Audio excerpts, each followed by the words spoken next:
Today we are making sun-dried tomato bacon gnocchi. To start, get out a large skillet and you're going to want to add 2 tablespoons of oil, and I'm using sun-dried tomatoes in oil, so I thought I would just use the oil from the sun-dried tomatoes. We're going to have our pan over medium heat and we're going to add in about a pound package of pre-made gnocchi, not frozen. The shelf-stable gnocchi is what you want. Go ahead and break those all up so that they're all in an even layer touching the pan. And once you have them all broken up, we're going to let them sit for 3 minutes without stirring them. How I'm making this gnocchi today, I took a recipe and I modified it to work for me, so I'll be sure to leave the original recipe linked down below for you guys. So I am using bacon. I'm going to dice it small or julienne it so it looks like little matchsticks. And my bacon was super smoky and it kind of overshadowed some of the other flavors. So if you want, you could absolutely use prosciutto.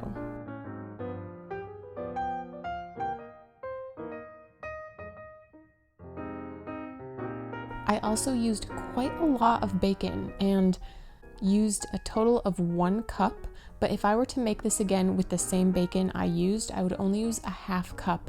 Again, just because the bacon was so smoky and it overshadowed some of the other flavors. So if you're using regular bacon and if you're using prosciutto, I think you should still stick with a 1/2 cup of bacon, prosciutto, whatever meat you use. So once your gnocchi have sat in the hot pan for 3 minutes, go ahead and give them a stir. And at this point, I was a little worried because it looked like some of the gnocchi were sticking, but trust the process. For 6 more minutes, we're going to cook the gnocchi, stirring occasionally. We want them to brown. And as I continued to cook the gnocchi, they weren't sticking anymore.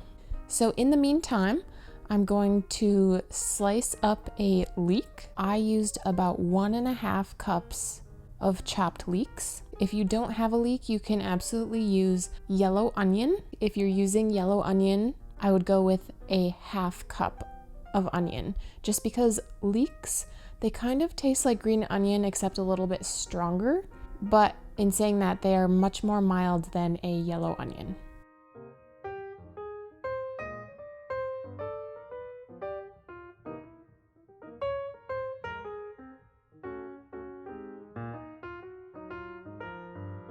So we're going to set aside our diced bacon or prosciutto and our diced leek or onion. And then once your gnocchi have done their full 9 minutes, remember 3 minutes not stirring them and then 6 additional minutes stirring them occasionally, we're going to remove them from the pan, set them aside on a plate or in a bowl. Keeping our pan over medium heat, we're going to add 2 more tablespoons of oil. Again, whatever oil you want to use. I'm using more oil from my sun-dried tomatoes.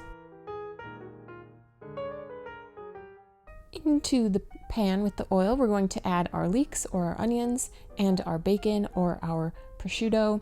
Give that a stir, and we want that to just cook down, soften the leeks, soften the onions, and get a little bit of brown on both the onion and the bacon. And then with that, we're going to add 3 cloves of garlic minced.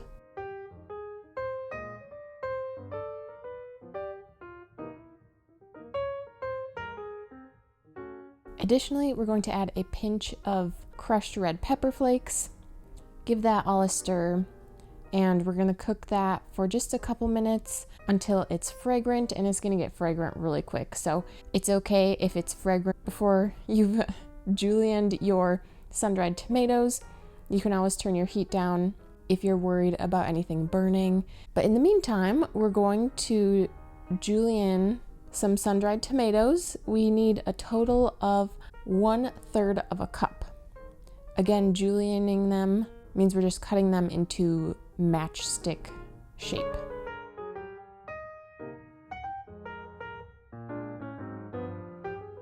So I'm going to give my bacon and my leeks one last stir before I add in my sun-dried tomatoes. I'm going to stir those in.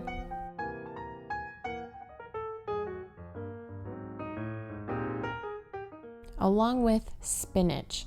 I'm going to be adding about 3 cups of fresh spinach. Don't worry, the spinach is going to wilt down so much, and if you're not a spinach fan, you can absolutely omit it, but again, it wilts down so much, and there's so much other flavor happening in this dish that you don't really notice the spinach all that much. It just brings a nice green color and it gives you a little bit of extra nutrients. So we're just going to let the spinach wilt down.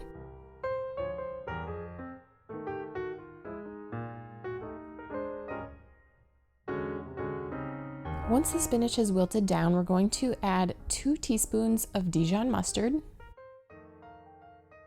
along with a half cup of heavy whipping cream,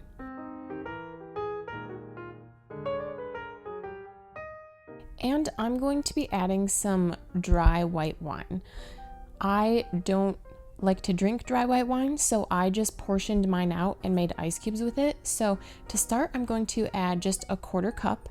You don't have to use white wine. You can use chicken broth or vegetable broth or just water, but start with a 1/4 cup of whatever you're using.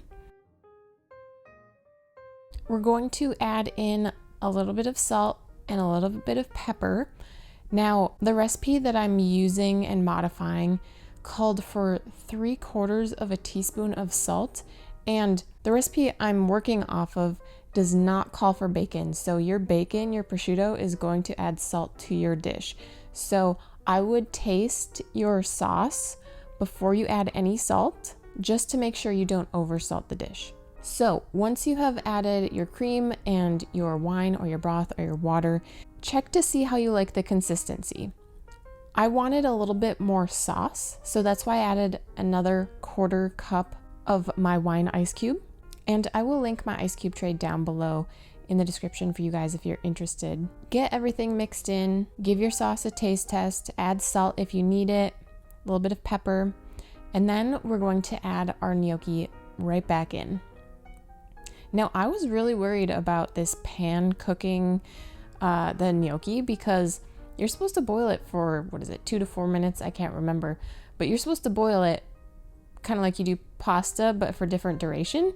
So I was concerned, but I can confidently tell you that the gnocchi cooked and it was tender. Give your gnocchi a good toss into your sauce, and then optional, but I mean, who wouldn't want some? We're going to grate some Parmesan cheese over the top. And then it's time to serve it up.